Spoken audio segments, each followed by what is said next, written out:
everyone, welcome to another lesson from Nursing with Jemmy. Today we are going to learn about the basics of the immune system. So in this video, I am going to cover on how the immune system protects the body. So let's start. The immune system is the body's defense system against infection and diseases. WBC plays important role. Whenever there is an infection, some of the WBCs rush to attack any harmful microbes that invade the body. Other WBCs become specialists adapted to fight particular pathogens. All of them work together to keep the body as healthy as possible. Immunity can be divided into innate immunity or acquired immunity. Innate immunity is there is no need of prior contact to antigen.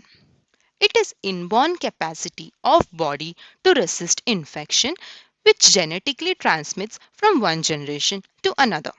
Examples of innate immunity are inborn immunity against a particular disease into a specific species, race, and individual.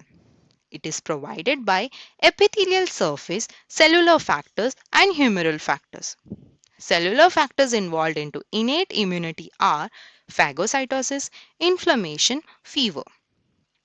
Humoral factors involved into innate immunity are C-reactive protein. It plays important role in the resolution of inflammatory process.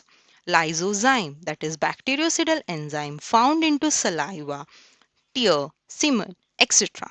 Peyer's patch in the intestine, bactericidal and HCl acid into stomach. This was all about the innate immunity.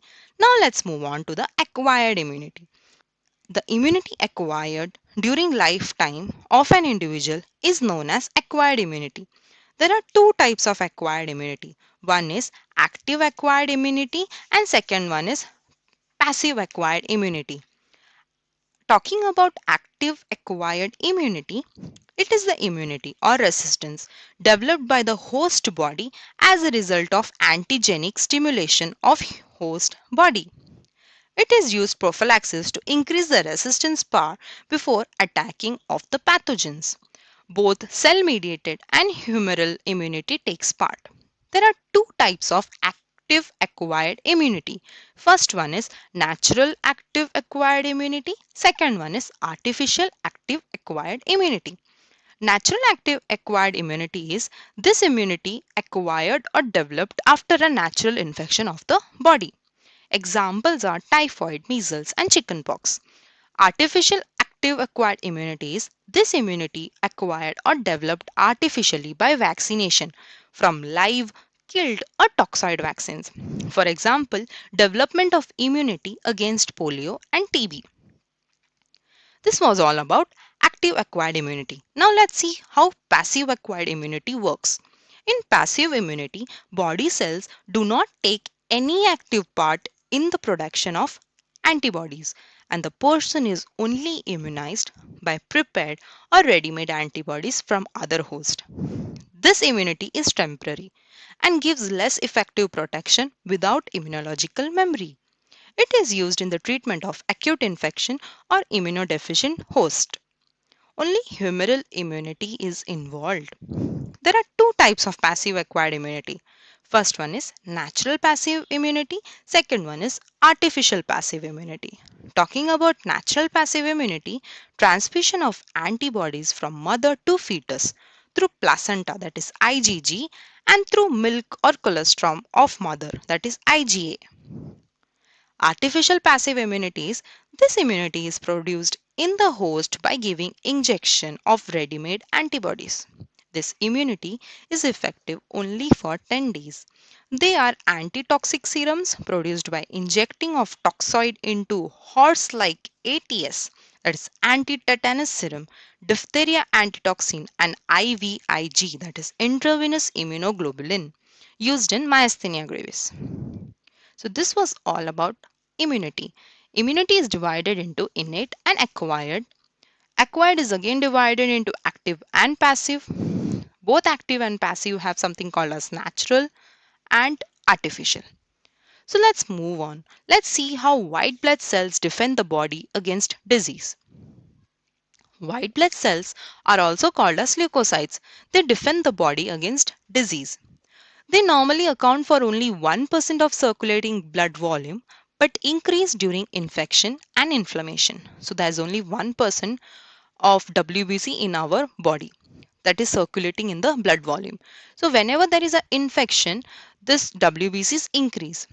Neutrophils are the most common type comprising 60 to 70% of all white blood cells. Neutrophils are phagocytes, cells that consume invading pathogens. Lymphocytes, the second most common type of WBC, disseminate through the organs and tissue of the lymphatic cells. Lymphocytes target specific pathogens as part of the immune response. Other WBCs include eosinophils, basophils, and monocytes. So this is how WBC defends the body against disease. Now let's move on how phagocytes devour pathogens. Phagocytes are a group of white blood cells that includes neutrophils. These cells consume bacteria and other pathogens to protect the body from infection. The process begins when chemicals from a pathogen or damaged tissue attract a phagocyte. The phagocyte binds to the microbe, envelops it, and then eats it. Enzymes within the phagocyte kill and digest the pathogen. This action is called as phagocytosis. Now let's move on how lymphocytes are the second most common type of WBC. Lymphocytes are a type of WBC produced in red bone marrow that multiplies in the lymphatic system. They can travel through the lymphatic and the circulatory system. Lymphocytes include several subtypes. B cell produce antibodies and T cells target virus or fungal infected cells, cancer cells and transplanted cells. Natural killer cells attack and destroy foreign microbes. All of these lymphocyte cells contribute to the body's immune response. So lymphocytes has several subtypes. First one is B cells which produce antibodies, and T cells are they target the virus or the fungal infected cells or the cancer cells or the transplanted cells. So this was all about how lymphocytes are the second most common type of WBC. Now let's see about the innate immunity. Innate immunity provides a fast and general defense against invading pathogens. When an infection occurs, fever elevates the body temperature to accelerate the immune response. The reaction can happen relatively quickly. Blood vessels dilate around the injured site, inflaming the area. The vessel dilation allows more WBC to leave the bloodstream and enter the infected tissue. Phagocytes then do the job of consuming the invading microbes. This rapid response by the body to infection is called as innate immunity. Now we'll see about adaptive immunity. Adaptive immunity is a complex and targeted response to pathogens. Activated B cells multiply to produce large number of clones, most of which become plasma cells. Plasma cells produce antibodies that recognize antigens on foreign microbes. The antibodies act as tags to identify the invades. This is called an antibody mediated response. T cells are activated by antigens presented by phagocytes. They multiply, then seek out and destroy the infected cell. This is called as cell mediated response. A few of B cells and T cells clones are modified to populate in the lymph organ so that they can respond quickly in future if pathogen returns. In this way, the adaptive immune system remembers the pathogens involved.